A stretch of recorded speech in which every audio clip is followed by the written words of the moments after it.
Por que existe tanta pobreza no mundo hoje? Uma resposta que atinge o âmago da questão é porque as pessoas não obedecem às normas de Deus, às leis de Deus. Não vivem de acordo com o que Deus quer. E nós podemos provar isso através do exemplo dos israelitas, da nação de Israel. Quando eles eram obedientes a Deus, então eles tinham fartura, eles tinham sobras, eles tinham muito, abundância. Então, veja que a obediência a Deus está ligada à prosperidade material. E eu vou ler o texto aqui de Levítico, capítulo 26, para a gente comprovar isso. Aqui na Nova Versão Internacional, vamos ler os versículos 3 a 6, onde está escrito o seguinte: Se vocês seguirem os meus decretos e obedecerem aos meus mandamentos e os colocarem em prática, eu lhes mandarei chuva na estação certa, e a terra dará a sua colheita, e as árvores do campo darão o seu fruto. A debulha prosseguirá até a colheita das uvas, e a colheita das uvas prosseguirá até a época da plantação. E vocês comerão até ficarem satisfeitos e viverão em segurança na terra de vocês. Estabelecerei paz na terra, e vocês se deitarão, e ninguém os amedrontará. Farei desaparecer da terra os animais selvagens, e a espada não passará pela terra de vocês. Então veja como haveria muita bênção desde que eles obedecessem às normas de Deus, às leis, os decretos de Deus. Por quê? Quando eles obedeciam, Deus abençoava em todos os sentidos. E também as próprias leis de Deus eram leis que preservavam o meio ambiente.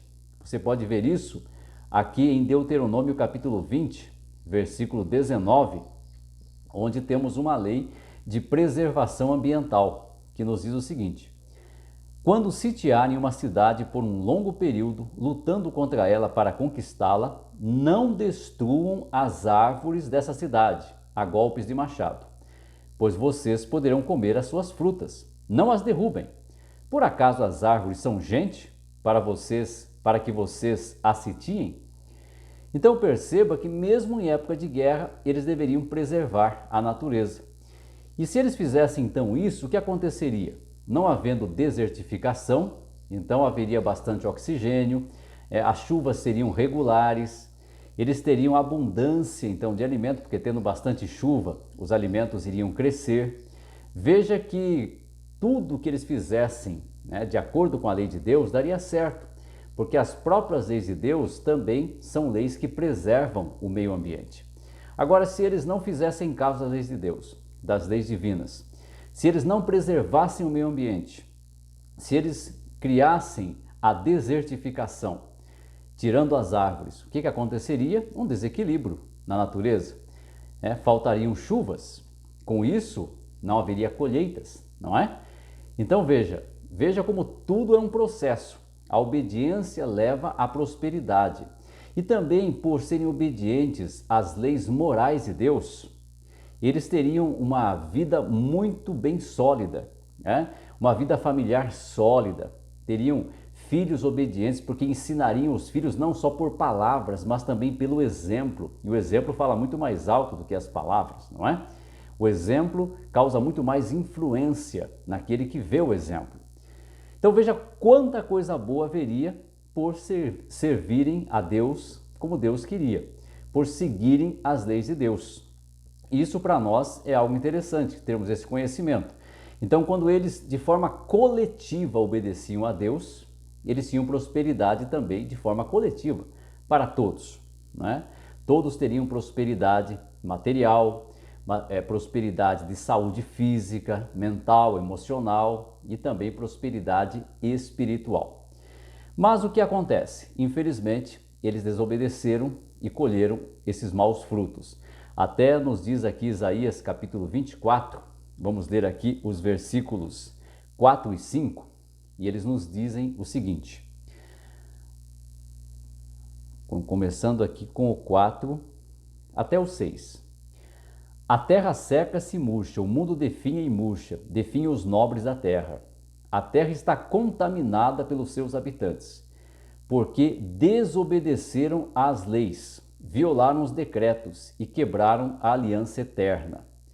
Por isso, a maldição consome a terra, e seu povo é culpado. Por isso os habitantes da terra são consumidos pelo fogo, ao ponto de sobrarem pouquíssimos. Então veja, a desobediência coletiva levou também a um desastre coletivo. E é o que a gente vê hoje, né? Há uma desobediência coletiva, porque são poucos aqueles que realmente buscam servir a Deus como Deus quer, né? Buscam viver de acordo com princípios, com normas, com valores que regem a vida da pessoa de uma forma correta, valores morais, valores éticos. Infelizmente, muitos são corruptos e não fazem isso.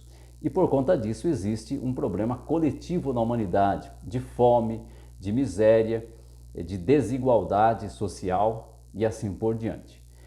É óbvio que nós individualmente não vamos mudar o coletivo, mas nós podemos fazer por nós, pela nossa família e pelas pessoas que nos ouvem, pelas pessoas que aceitam a boa influência que nós podemos exercer sobre elas.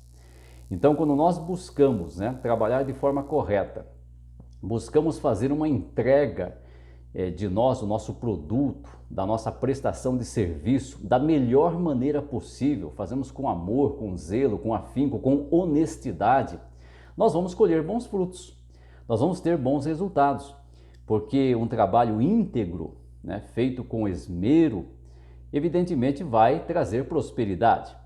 E se isso não está acontecendo com você, apesar de você dar o melhor de você, então é porque você tem crenças limitantes contra a prosperidade. Talvez você foi ensinado, foi ensinada que a prosperidade material não é coisa boa, que pode levar à tentação, que pode levar à perda da boa relação com Deus. Então, nesse caso, é importante que você faça uma reflexão para que você possa eliminar essas crenças limitantes e, com isso, possa colher os bons frutos do seu bom trabalho, que seria a prosperidade. A prosperidade material, a prosperidade de saúde, a prosperidade emocional, mental e espiritual. Quando nós fazemos nosso melhor, é justo que nós colhamos bons frutos. E se isso não está acontecendo, se Deus, porventura, não está nos abençoando neste sentido, é porque nós estamos faltando, Talvez não faltando com o nosso trabalho, mas faltando sim no sentido de termos crenças limitantes. E essas crenças precisam ser tiradas. Porque a Bíblia fala em Provérbios 10, 22 que a bênção de Deus enriquece. E quando fala que enriquece em todos os sentidos. Porque quem escreveu Provérbios, capítulo 10, ali o versículo 1 fala que foi Salomão. E quem foi Salomão? O homem mais rico da terra da época. Provavelmente foi o homem mais rico que já existiu até hoje.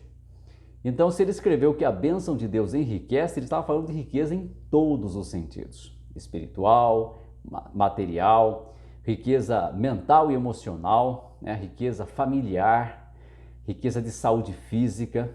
Enfim, a bênção de Deus enriquece e não acrescenta dor. E se nós não estamos prosperando em algum sentido da vida, é porque não estamos nos empenhando para aquele sentido específico, e se estamos nos empenhando, então estamos também nos boicotando. E estamos nos boicotando por causa de crenças limitantes que nós recebemos. Por isso que é importante que nós busquemos refletir sobre isso e busquemos eliminar essas crenças limitantes. Com isso, com certeza, nós também teremos prosperidade em todas as áreas da vida. E se você gostou desse vídeo, deste conteúdo, compartilhe com seus amigos para que eles também possam refletir a respeito e possam cada vez evoluir mais no conhecimento, na aplicação do conhecimento e nos resultados positivos que o bom conhecimento traz. Grande abraço, fica com Deus e até o nosso próximo encontro.